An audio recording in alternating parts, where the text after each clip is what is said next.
Here is how to view a time-off report in Gusto, step by step. Start in your Gusto account and look to the left sidebar. From there, click Reports. This opens the reporting area where different payroll and workforce reports are organized in one place. Once the page loads, scan the available report options until you find time-off requests.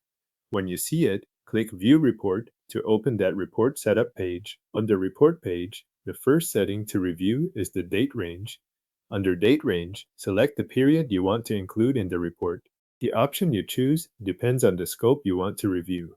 For example, if you want to look at requests across a full year, select Annually. This setting controls which time frame the report will use when it pulls the data, so it is worth checking that the selected range matches the period you need before moving forward. After that, choose the year you want to view. This is separate from the date range setting, so make sure both fields reflect the period you intend to review.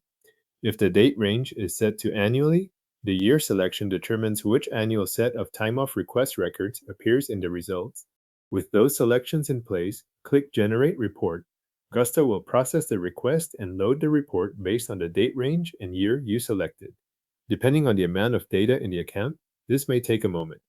Once the report appears, you can review the information directly on screen.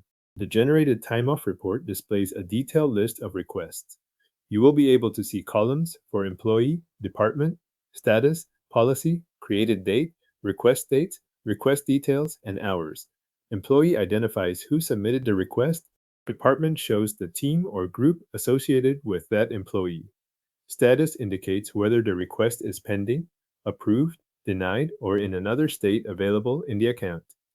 Policy refers to the type of time-off connected to the request.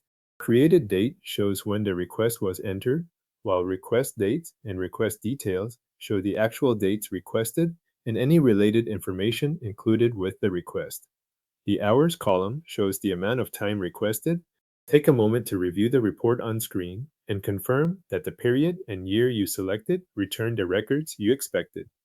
If something looks off, check the date range and year settings again and regenerate the report using the correct selections. If you want to save a copy, use the download option provided on the report page. Click Download CSV if you want a spreadsheet file, or click Download PDF if you want a document version of the same report. Choose the format that matches how you plan to store or share the results. Your time-off report in Gusto is now generated and available to review or download.